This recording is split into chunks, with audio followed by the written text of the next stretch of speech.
हा केक बघा काय मस्त तयार झाला आहे आणि रंगसुद्धा खूप सुरेख आलेला आहे. नमस्कार, मी पूनम तुमचं पूनम बेसिक रेसिपीजमध्ये पुन्हा एकदा खूप खूप मनापासून स्वागत करते.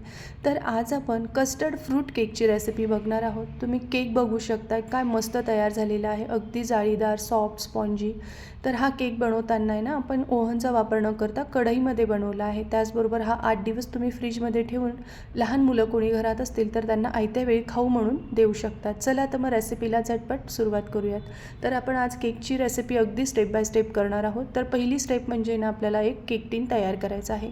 तर इथे 6 इंची केक टीन घेतला आहे चौकोनी आकाराचा. तुमच्याकडे कुठल्याही आकाराचा केक टीन असेल तर तो घेतला तरी चालेल. अगदी केक टीन नसेल तर ज्याच्यामध्ये आपण भात शिजवतो ते भाताचं भांडं घेतलं ना तरीही चालेल.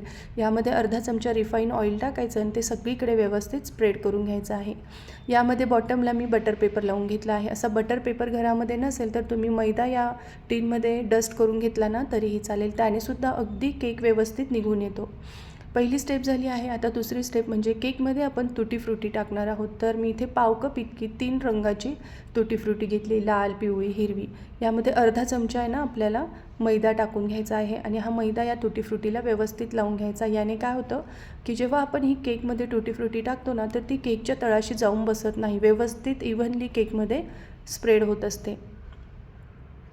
आता ही तुटी फ्रुटीसुद्धा आपली रेडी झाली आहे. आता आपण तिसरी स्टेप म्हणजे एका मोठ्या बाउलमध्ये एक मैदा चाळण्याची चाळणी घ्यायची. यामध्ये आता आपण सुके जिन्नस गाळून घेणार आहोत. तर हे सगळे सुके जिन्नस गाळून घेणं खूप गरजेचं आहे. तर सपाट बघू शकताय तुम्ही, अगदी सपाट कप भरून मी इथे मैदा घेतलेला आहे. तर केकसाठी ना सगळे जिन्नस मोजून घेणं खूप गरजेचं आहे. त्यानंतर त्यामध्येच आपल्याला पाव कप इतकी मिल्क पावडर टाकायची आहे. त्यानंतर पाव कप कस्टर्ड पावडर टाकायची. कस्टर्ड पावडर टाकल्यामुळे या केकला रंग तर छान येतोच पण स्वादसुद्धा खूप छान लागतो. 1 चमचा आपल्याला यामध्ये बेकिंग पावडर, पाव चमचा बेकिंग सोडा टाकून घ्यायचा आहे. त्यानंतर अगदी चिमूटभर बघा मीठ टाकायचं आहे. खूप जास्त मीठ नाही पण चिमूटभर मीठ आवर्जून टाका. आता आधी ना हे सुके जिन्नस आपण व्यवस्थित मिक्स करून घ्यायचे आणि मग चाळणीने चाळून घ्यायचे आहे. तोपर्यंत तुम्हाला एक निवेदन आहे, तुम्ही अजून माझ्या चॅनलला सबस्क्राईब केलं नसेल तर प्लीज नक्की सबस्क्राईब करा आणि बेल आयकॉनवर क्लिक करा. सबस्क्राईब करणं पूर्णपणे फ्री आहे, निःशुल्क आहे. तर नक्की माझ्या चॅनलला सबस्क्राईब करा. हे बघा सुके जिन्नस आपण व्यवस्थित चाळून घेतले आहे. आता पुढची स्टेप करण्याआधी ना आपण काय करूयात, कढई प्रीहीट करायला ठेवूयात. तर त्यासाठी एक मोठी अशी कढई घेतली आहे. गॅसची फ्लेम लो केलेली आहे आणि यामध्ये ना एक स्टँड ठेवायचा. हवं तर तुम्ही मीठसुद्धा या ठिकाणी घेऊ शकतात. हा स्टँड आणि कढई आपल्याला चांगली तापवून घ्यायची आहे. जोपर्यंत आपला केकचं बॅटर होतं ना तोपर्यंत ही व्यवस्थित प्रीहीट होत असते. यावर मी असं हे झाकण ठेवलं आहे म्हणजे काय होतं की सगळीकडून केक आपला व्यवस्थित भाजला जातो. त्यामुळे झाकणसुद्धा ठेवून द्यायचं प्रीहीट करताना. आता पुढची स्टेप म्हणजे एका बाउलमध्ये अर्धा कप कोमट दूध घेतलं आहे. खूप जास्त गरम नाही बघा, अगदी हलकंसं कोमट दूध आहे हे. याऐवजी तुम्ही ताक घेऊ शकतात किंवा मग अर्धा कप दही घेतलं तरीही चालेल. आता आपण याचं बटर मिल्क तयार करणार आहोत. त्यामुळे यामध्ये 1 चमचा विनेगर टाकून घ्यायचं आहे आणि याला छान एकदा मिक्स करून घेऊयात. तुम्ही बघू शकता दूध लगेचच असं फाटल्यासारखं दिसते. आता आपण यामध्ये पिठी साखर टाकणार आहोत. तर 3/4 कप इतकी आपल्याला यामध्ये पिठी साखर टाकायची आहे. पाव कप आपल्याला या ठिकाणी रिफाईन ऑइल घ्यायचं आहे. याऐवजी तुम्ही मेल्ट केलेलं बटरसुद्धा घेऊ शकतात. अर्धा चमचा व्हॅनिला इसेन्स टाकायचा आहे. आता हे मिश्रण चांगलं आपल्याला फेटून घ्यायचं आहे. अगदी फ्लफी होईपर्यंत आपण हे फेटून घेऊयात. आता या ठिकाणी हे मिश्रण छान फेटलं गेलेलं आहे आणि याचा रंगसुद्धा थोडासा बदललेला आहे. आता जे सुके जिन्नस आहे त्यामध्ये आपल्याला हे सगळं मिश्रण टाकून घ्यायचं आहे दुधाचं तयार केलेलं. आणि आता कट अँड फोल्ड मेथडने आपल्याला हे मात्र सगळं मिक्स करायचं आहे. मिक्स करताना एकाच दिशेने आपल्याला स्पॅच्युला फिरवत राहायचं आहे. हे बघा अशा प्रकारे कट अँड फोल्ड मेथडने आपल्याला याला मिक्स करायचं आहे. याने काय होतं की यामध्ये ना हवा छान अशी आतमध्येपर्यंत जाते आणि आपला हा केक फ्लफी होण्यास मदत होते.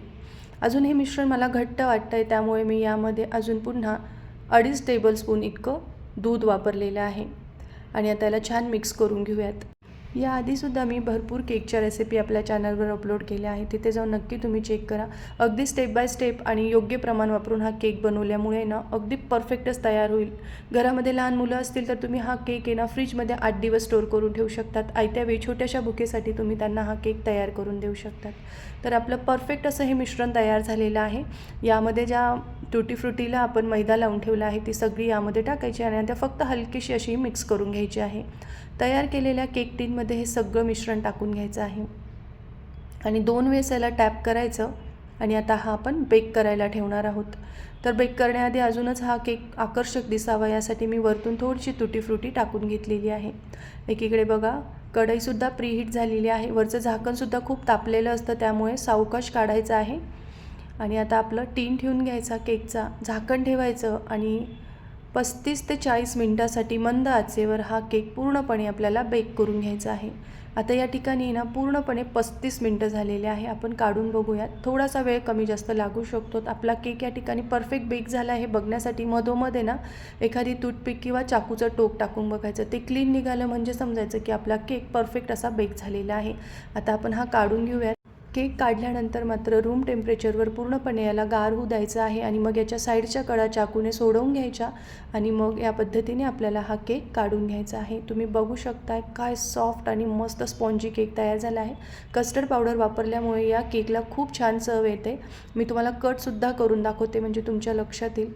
तर तुम्हीसुद्धा असा कस्टर्ड फ्रूट केक आवर्जून करून बघा. तुम्हाला ही रेसिपी आवडली असेल तर कमेंट करून नक्की सांगा. माझा व्हिडिओ पाहिल्याबद्दल तुमचे मनापासून खूप खूप धन्यवाद.